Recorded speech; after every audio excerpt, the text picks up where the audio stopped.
Syria में हालात तेजी से बिगड़ रहे हैं। एक बार फिर सीरिया गृह युद्ध की आग में झुलसने को तैयार हो चुका है। सुरक्षा बलों और सत्ता से बेदखल हो चुके राष्ट्रपति बशर अल असद के समर्थकों के बीच खूनी संघर्ष बीते कई दिनों से जारी है। इस हिंसा में 1000 से ज्यादा लोगों की अब तक जान जा चुकी है। इसे बीते 14 सालों में सीरिया के अंदर की सबसे बड़ी हिंसा बताया जा रहा है।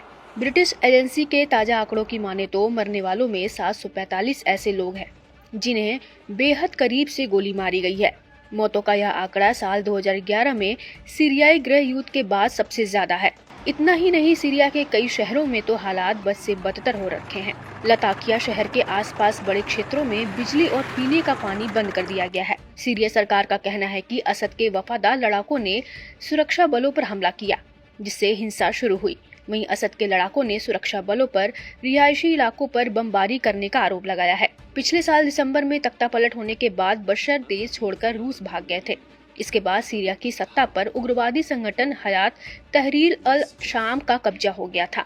सीरिया में बीते साल दिसंबर में बशर अल असद को सत्ता से हटाए जाने के बाद से ये भीषण हिंसक झड़प है। 3 महीने पहले विद्रोहियों ने असद को सत्ता से हटाने के बाद सत्ता संभाली थी। सीरिया सरकार ने बताया कि वे असद की सेना के बचे हुए हमलों का जवाब दे रहे थे।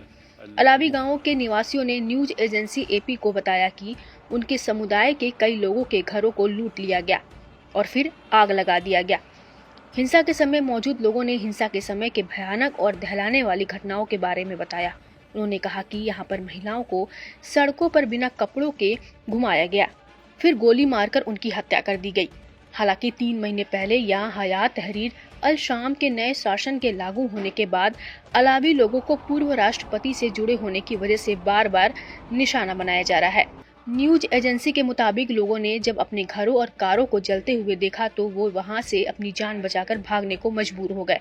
इनमें से कुछ बच पाए तो वहीं कुछ को सुरक्षा बलों ने मार गिराया। सरकार ने कहा कि वे असद के समर्थकों द्वारा किए गए हमलों के खिलाफ एक्शन ले रहे हैं।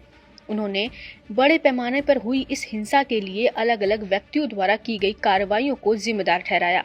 सीरिया में हालिया झड़पें तब शुरू हुई जब सुरक्षा बलों ने गुरुवार को तटीय शहर जबलेर के पास एक वांछित व्यक्ति को हिरासत में लेने की कोशिश की। इस दौरान असद के वफादारों ने उन पर घात लगाकर हमला कर दिया।